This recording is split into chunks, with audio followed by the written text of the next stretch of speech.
नमस्कार, स्वागत है आप सभी का एक शॉको क्लासेस के यूट्यूब चैनल पर।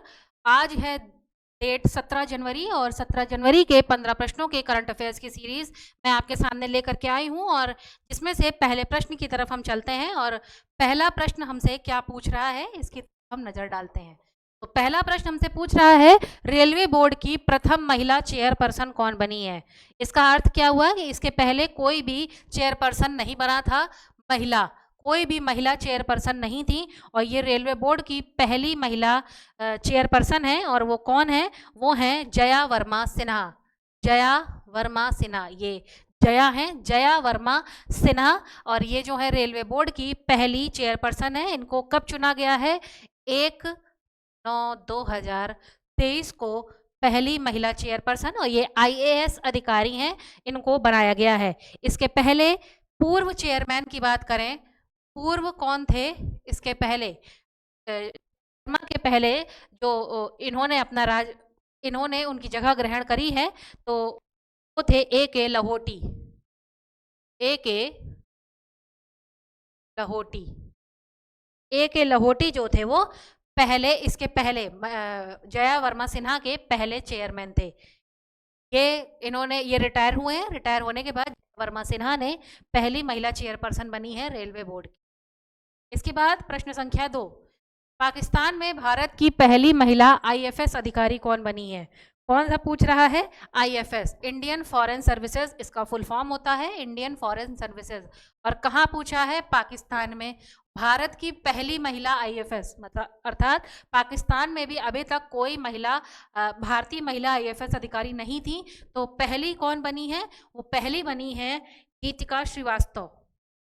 गीतिका श्रीवास्तव को क्या किया गया है? पहली महिला IFS पाकिस्तान के अध्यक्ष के रूप में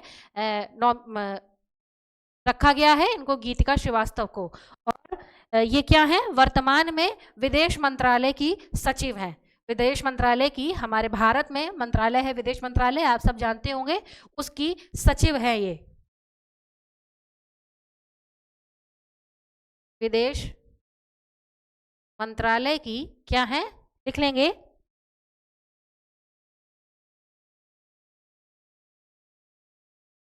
सेक्रेटरी हैं, जॉइंट सेक्रेटरी, संयुक्त सचिव।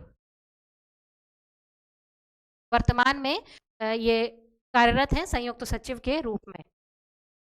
तीसरा प्रश्न, मिस अर्थ इंडिया 2023 का खिताब किस सुंदरी ने जीता है? मिस अर्थ इंडिया कंपटीशन हुआ था 2023 में, लास्ट ईयर, और वो जीता है प्रियन सेन ने।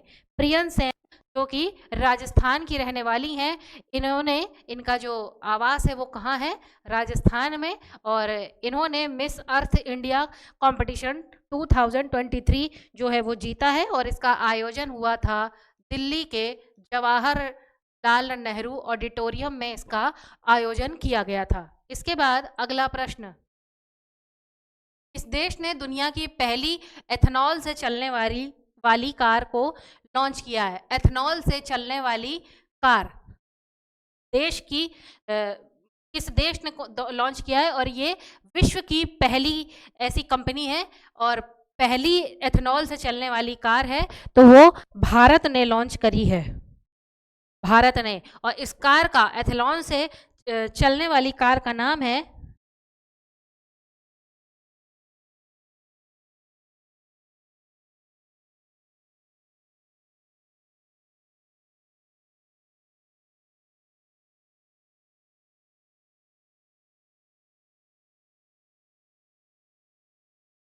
Toyota Innova Hycross car.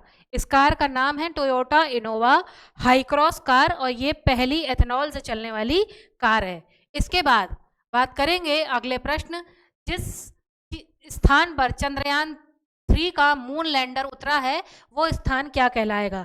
Chandrayaan 3 का मून लैंडर जहां पर उतरा है, जहां पर उतारा गया है, उस स्थान को शिव शक्ति कहा जाएगा। शिव शक्ति कहा जाएगा जहां पर चंद्रयान 3 का मून लैंडर जो है वो उतरा हुआ है, लैंड किया है। इसके बाद चंद्रमा के जिस स्थान पर चंद्रयान 2 ने अपने पदचिन्ह छोड़े हैं, अर्थात चंद्रयान 2 भी भेजा गया था, अभी सफल लॉन्चिंग चंद्रयान 3 की हुई है जो कि दक्षिणी ध्रुव पर उतारा गया है, पहला देश भारत बन गया है। और चंद्रयान 2 के बारे में इसमें पूछ रहा है, तो अपने पद जहां पर छोड़े हैं, पद चिन्ह जहां पर छोड़े हैं, उसको तिरंगा पॉइंट कहा गया है। सातवां, पीएम मोदी ने किस तारीख को प्रतिवर्ष अंतर्राष्ट्रीय अंतरिक्ष दिवस मनाने की बात कही है? राष्ट्रीय अंतरिक्ष दिवस, एस्ट्रोनॉमी डे जो है वो 23 अगस्त को हर साल सेलिब्रेट किया जाएगा। इस प्रतिवर्ष बनाने की घोषणा पीएम मोदी ने कर दी है कि 23 अगस्त को हर साल क्या होगा, राष्ट्रीय अंतरिक्ष दिवस मनाया जाएगा। ब्रिक्स समूह के नए सदस्य देशों के रूप में कितने देशों को चुना गया है? ब्रिक्स जो है वो छह देशों का समूह है। ब्रिक्स बी से ब्राजील, रशिया, इंडिया, चाइना और साउथ अफ्रीका, ये 6 देशों का समूह है। अरब देश है ये 6 अरब देशों का, अरब कंट्रीज का समूह है। सदस्य देश कितने चुने गए हैं? तो सदस्य देशों की संख्या है 8। 6 देश जो है वो चुने गए हैं। ऑप्शन सी जो है वो राइट आंसर है। इसमें 6 अन्य देश चुने गए हैं और वो कौन कौन से हैं वो जानेंगे। 6 देशों में अर्जेंटीना है, इजिप्ट है, अर्जेंटीना, इजिप्ट और इथियोपिया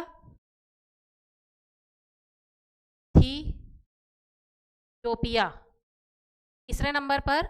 इसके बाद इथियोपिया के बाद आएगा ईरान, 4। चौथे नंबर पर ईरान, 5वें पर आएगा सऊदी अरब और बाद अगला आएगा संयुक्त अरब अमीरात। 1 2 3 4 5 6 संयुक्त अरब अमीरात। इन 6 देशों को क्या किया गया है? सदस्य देशों के रूप में शामिल किया गया है ब्रिक्स के समूह में। और ब्रिक्स में ये अरब देशों का समूह है, ये आप ध्यान रखेंगे, अरब देशों का समूह है। यह अरब देशों का क्या है? समूह है। इसके बाद अगला प्रश्न,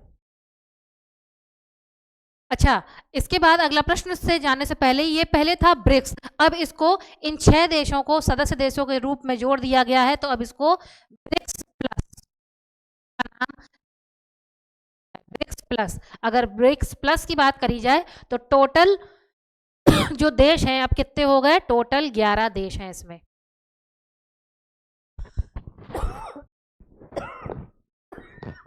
लिखेंगे।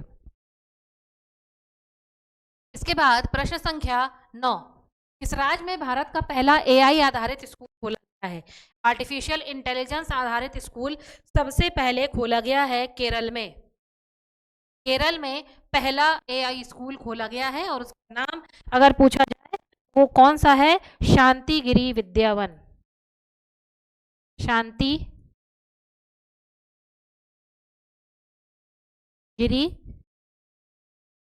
विद्या भवन, ये केरल में खोला गया है। केरल के तिरुवनंतपुरम में इस विद्यालय को खोला गया है, एआई आधारित पहला स्कूल भारत का। इसके बाद पीएम किसान एआई चैट बॉक्स, किसान ई मित्र, एआई चैट बॉक्स का नाम क्या है? किसान ई मित्र को किसने लॉन्च किया है? किसान ई मित्र को लॉन्च किया है कैलाश चौधरी ने। कैलाश चौधरी जो हैं वो क्या हैं? कैलाश चौधरी जो हैं वो एग्रीकल्चर मिनिस्टर हैं, एग्रीकल्चर एंड वेलफेयर मिनिस्टर।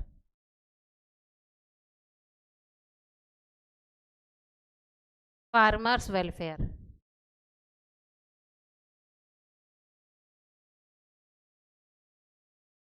इनके द्वारा क्या किया गया है?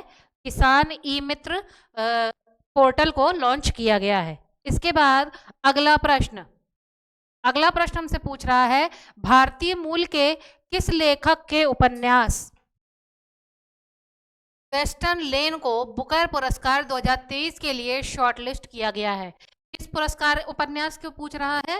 वो पूछ रहा है वेस्टर्न लेन। उपन्यास का नाम क्या है? वेस्टर्न लेन। और किस पुरस्कार के लिए? बुकर पुरस्कार के लिए नॉमिनेट किया गया है, शॉर्ट लिस्टेड किया गया है, अर्थात उसको क्या किया गया है? चुन लिया गया है, अभी दिया नहीं गया 2023 का। तो ये कौन सा लेखक है? वेस्टर्न लेन के लेखक का नाम है चेतना मारू।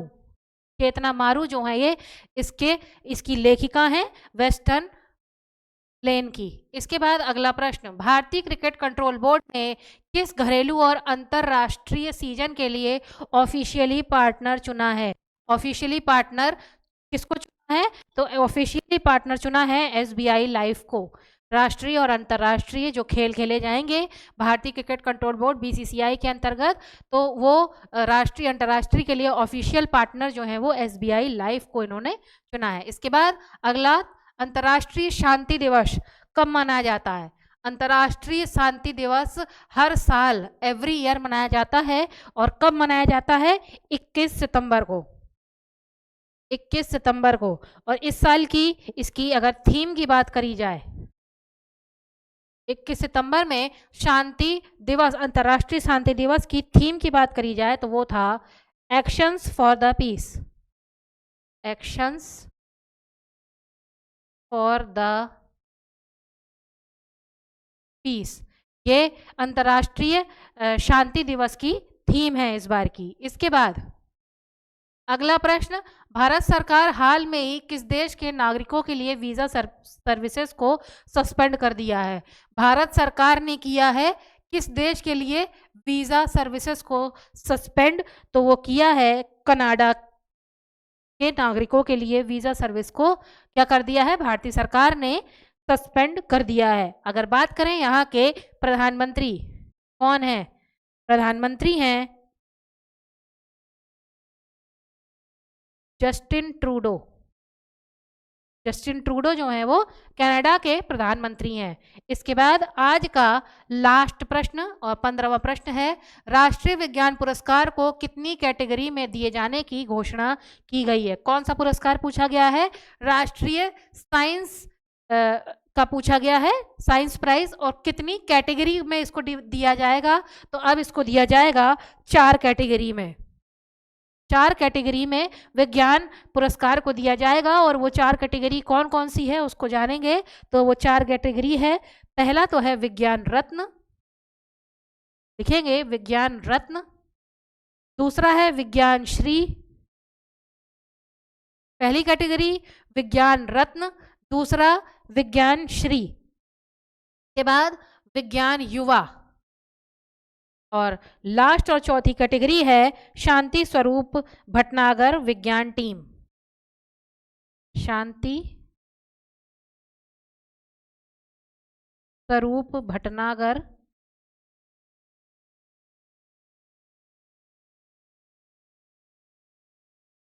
विज्ञान टीम, ये सर्वोच्च विज्ञान पुरस्कार होगा। ये विज्ञान श्री जो है वो विज्ञान के क्षेत्र में महिलाओं को दिया जाएगा। जो सर्वोच्च महिला होगी ये किसी युवा को दिया जाएगा जो विज्ञान के क्षेत्र में युवा होंगे। और ये एक टीम के लिए दिया जाएगा जो टीम वर्क करेंगे, शांति स्वरूप भटनागर विज्ञान टीम। तो ये 4 कैटेगरी में विज्ञान पुरस्कारों को क्या किया गया है? बांट दिया गया है, राष्ट्रीय विज्ञान पुरस्कार। आशा है आज का सेशन आपको समझ में आया होगा। यदि कोई परेशानी है तो आप कमेंट बॉक्स में मुझसे पूछ सकते हैं। और मिलेंगे नए सेशन के साथ, नए 15 प्रश्नों के साथ अगली नई क्लास में। तब तक के लिए आप सब जुड़े रहिए इक्ष्वाकु क्लासेस के साथ। धन्यवाद।